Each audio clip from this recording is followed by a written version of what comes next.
নমস্কাৰ এই মুহূৰ্তত দিবলৈ ওলাইছো 2025 বৰ্ষত উচ্চতৰ মাধ্যমিক পৰীক্ষাত অৱতীৰ্ণ হোৱা সকলো ছাত্ৰ ছাত্ৰীৰ বাবে এটা ভাল খবৰ যিহেতু ডক্টৰ হিমন্ত বিশ্ব শৰ্মাই এটা ভাষণত কৈছিল যে 2025 বৰ্ষৰ উচ্চতৰ মাধ্যমিকৰ ৰিজাল্ট বিহুৰ পিছত অৰ্থাৎ এপ্ৰিল মাহৰ শেষৰ সপ্তাহত দিয়া হ'ব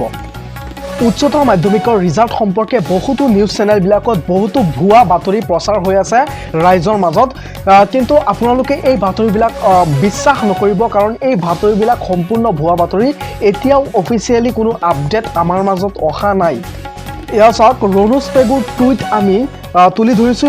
এতিয়ালৈকে কোনো ধৰণৰ টুইট তেওঁ কৰা নাই বা ৰিজাল্ট সম্পৰ্কে এইচএছৰ অৰ্থাৎ উচ্চতৰ মাধ্যমিকৰ ৰিজাল্ট সম্পৰ্কে এতিয়াও তেওঁ কোনো ধৰণৰ টুইট আমাৰ মাজত তুলি ধৰা নাই আকৌ অসমৰ মুখ্যমন্ত্ৰী ডক্টৰ হিমন্ত বিশ্ব শৰ্মাৰ টুইট আপোনালোকৰ সন্মুখত আমি ফুল প্লেটৰ জৰিয়তে দেখাইছো ইতিমধ্যে এতিয়ালৈকে কোনো ধৰণৰ টুইট ডক্টৰ হিমন্ত বিশ্ব শৰ্মাৰ ৰিজাল্ট সম্পৰ্কে কোনো ধৰণৰ টুইট আমাৰ মাজত তুলি ধৰা নাই যদি দিয়া তেনেহলে আপোনালোকক আমি অফিচিয়েলি সেই আপডেটৰ বিষয়ে আমি জাননী দিম এইখিনিৰ পৰা সম্পূৰ্ণকৈ আমি জ্ঞাত হৈছো যে এতিয়ালৈকে মুখ্যমন্ত্ৰী বা শিক্ষামন্ত্ৰী কোনো ধৰণৰ টুইট আমাৰ মাজত অহা নাই যদি আহি যায় তেনেহলে আমি তোমালোকৰ আগত অতি সোনকালে জনাবলৈ চেষ্টা কৰিম তোমালোকে যদি